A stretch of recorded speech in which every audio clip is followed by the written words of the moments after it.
آج جو ہماری میٹنگیں ہیں، اصلاحی مجلسیں ہیں، اس کی سب سے بڑی کمزوری یہ ہے کہ ہر شخص سماج کو اور خود کو علیحدہ علیحدہ سمجھتا ہے۔ میں کہتا ہوں سماج میں یہ برائیاں آپ ہی درست ہیں، بھائی سماج آپ ہی تو سماج ہے۔ سب سے پہلے اپنے آپ کو دیکھو۔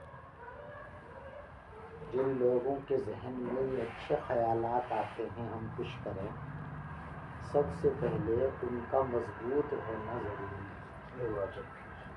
ہم لوگ اتنے کمزور ارادے کے ہیں کہ ہم یہاں بیٹھ کے طے کرتے ہیں بھئی یہ نہیں ہوگا، یہ نہیں ہوگا، یہ نہیں ہوگا۔ اس کے بعد میرے بھائی کے، میرے سمدھی کے، میرے ماموں کے پروگرام آ گیا اور اس میں سب کچھ وہ ہو رہا جو نہیں ہونا چاہیے، لیکن میں وہاں جا کر کے بیٹھ جاتا ہوں۔ اگر آپ حضرات میں اپنی مضبوطی کی ہمت ہے تو آپ خیر کی امید رکھیں۔ آپ سب یہ طے کریں کہ میرے سگے بھائی کے ہو، سگے چچا کے ہو، بس باشد کے یہاں بھی ہو، طے شدہ نظام کے خلاف جہاں بھی پروگرام ہوگا ہم اس کا بائیکاٹ کریں گے، ہم اس میں شریک نہیں ہیں۔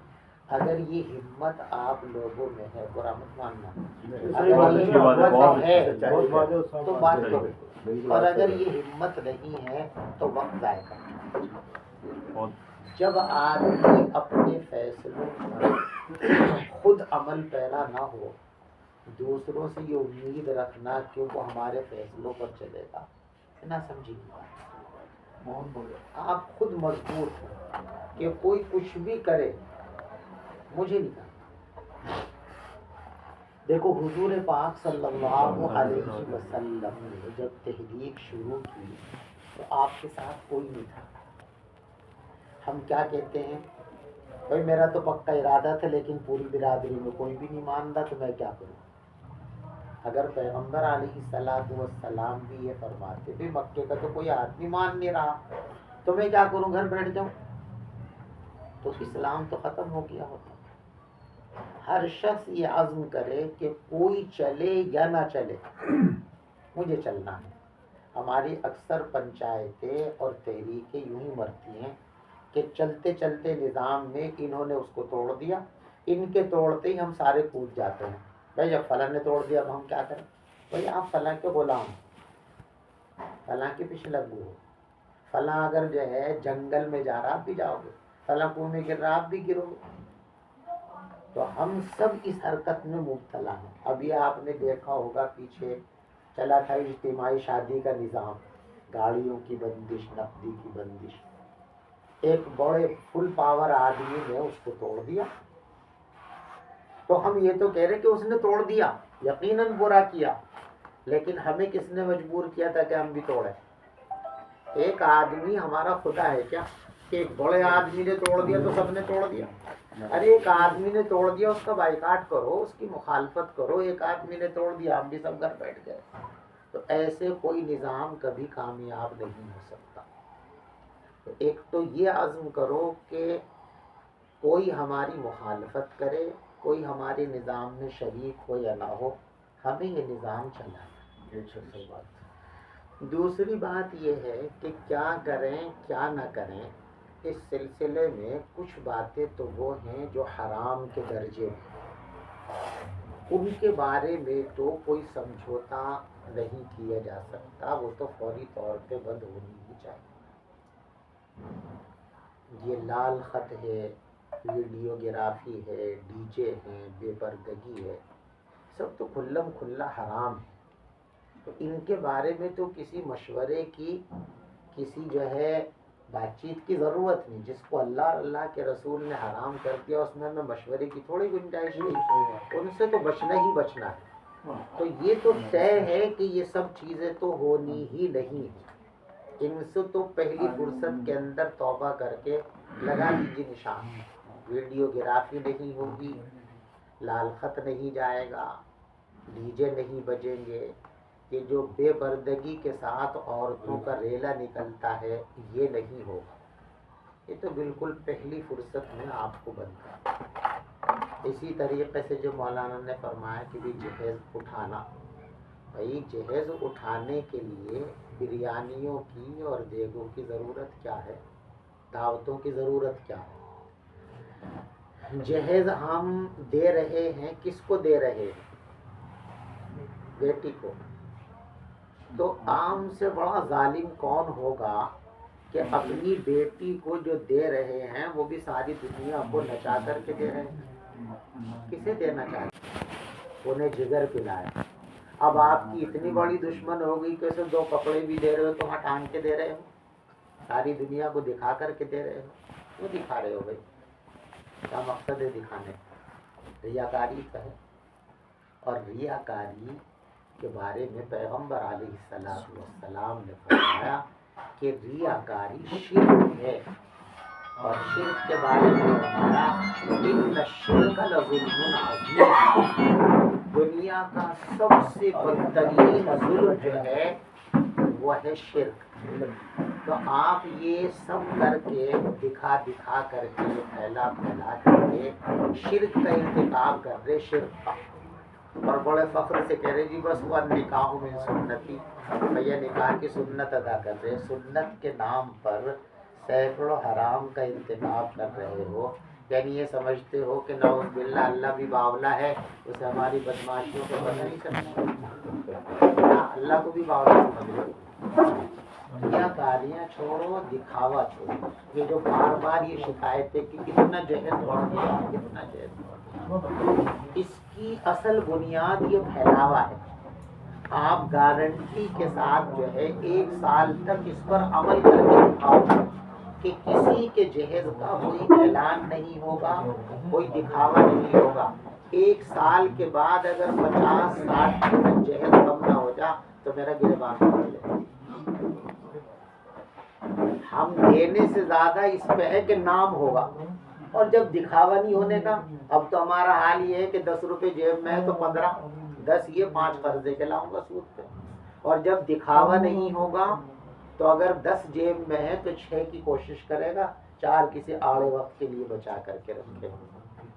تو ایک تو لال خط کو آپ بند کریں، سامان اٹھانے کی دعوتوں کو بند کریں، ڈیجا، ویڈیو گرافی، اور عورتوں کا جو یہ سیلاب نکال ڈالا ہے، مجھے تو حیرت ہوتی ہے کہ ہمارے زمانے میں ہم نے بچپن میں اپنے بڑوں سے آپ سے سب سنا تھا کہ بھی ہماری برادری میں عورتوں کے سلسلے میں بڑی حساسیت، ہم اس میں کوئی سمجھوتا نہیں کرتے، اور ہم نے دیکھا اپنے بزرگوں کو یہ کہ کچھ بھی ہو جائے لیکن عزت سے سمجھوتا نہیں۔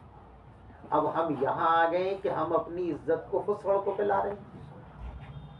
جو لڑکی، جو بہن، جو بیٹی، جو بیوی فل میک اپ میں، ادھورے لباس میں، منڈپ میں ہے، سڑک پہ، وہ آج تمہاری عزت نہیں ہے۔ آج آپ سے یوں کہا جائے بغیر شادی کے کہ آپ اپنے گھر سے اپنی دلہن کو، بیٹی کو یہاں لاؤ، چلی کوٹی کے بازار میں سر سے دوپٹہ اتار کے اس کو میک اپ کرا کے اور فل بیوٹیفل کر کے یہاں لے آؤ گے آپ؟ بتاؤ کون تیار ہے؟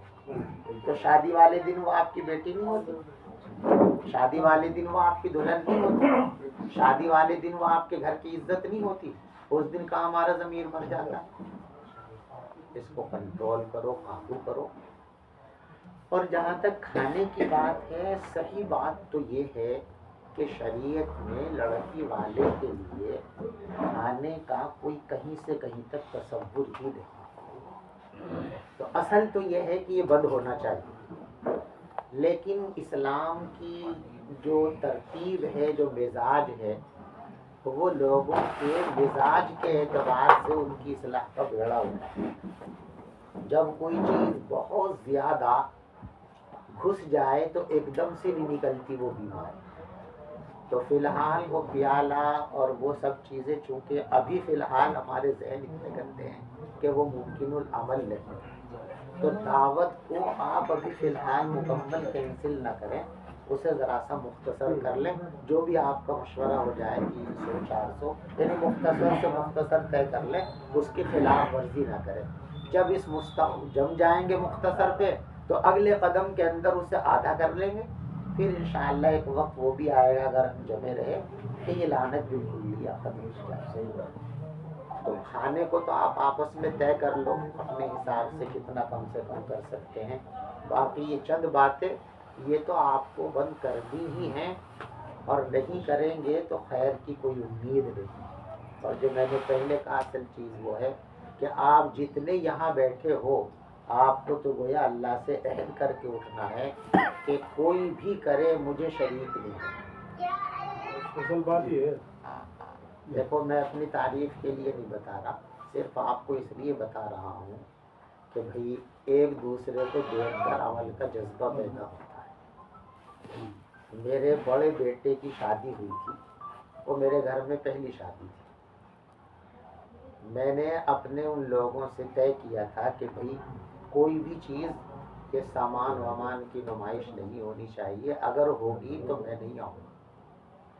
انہوں نے اس کو ایسے ہلکے میں لیا کہ لوگ کہتے ہی ہیں، اور میں نے ان سے یہ بھی کہا تھا کہ میرے تو چند آدمی ہوں گے برات ورات کے نام پہ، تو میں نے آپ حضرات میں سے کچھ 2-4 خاص لوگوں کو یعنی مشکل سے 25-30 لوگوں کو میں نے کہہ رکھا تھا تو وہ میرے مہمان تھے.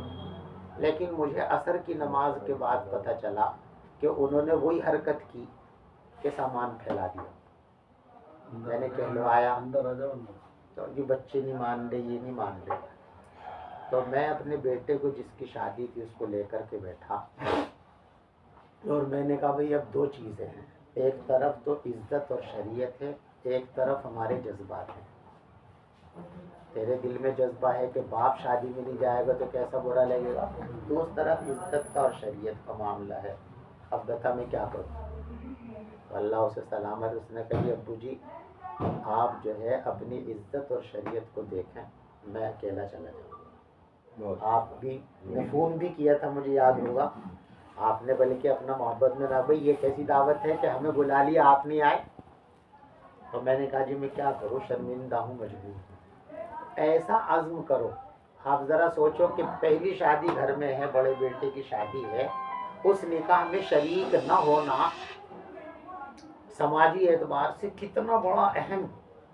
لیکن میں نے کہا نہیں، جب میں یہ کہتا آ رہا ہوں کہ ایسا مت کرو، تو میری شادی میں اگر ایسا ہوگا تو پھر میں کس منہ سے لوگوں کو کہوں.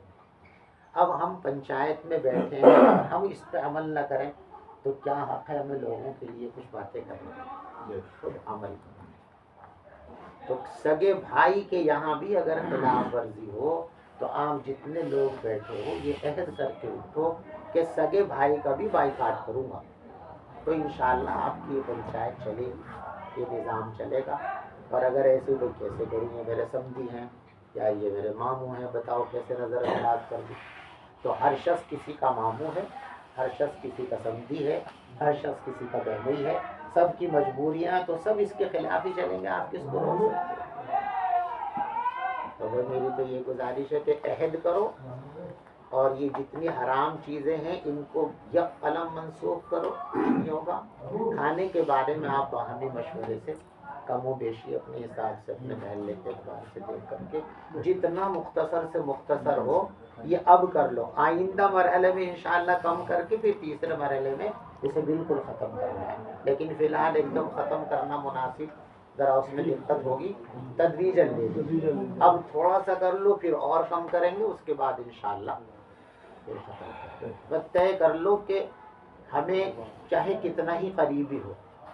دیکھو یہاں جلی کوٹھی میں میرا گھر ہے اور آپ حضرات سے میری کتنی عقیدت اور محبت ہے، لیکن جب میں نے طے کر لیا کہ بھئی مجھے ان شادیوں سے بائیکاٹ کرنا ہے تو قریب سے قریب والوں کے یہاں بھی میں نہیں جاتا، معذرت کر لیتا ہوں بھئی مجبوری. اور بھی جگہ رشتہ داروں میں بھی، میرے سگے بھتیجے کی شادی ہوئی وہی منڈپ میں جس طرح لوگ کر رہے ہیں. انہوں نے کہا جی آپ کا بھتیجا ہے. میں نے کہا بھتیجا تو ہے، اگر مسجد میں نکاح پڑھا اور یہ سب کچھ نہ ہو تو جاؤں گا، ورنہ نہیں جانا. نہیں گیا مسلم. ایسے پختگی لاؤ کہ جہاں مخالفت ہوگی ہمارے نظام کی وہاں ہم شریک نہیں ہوں گے، تو انشاءاللہ بہت جلدی قابل ہو جائے. آپ حضرات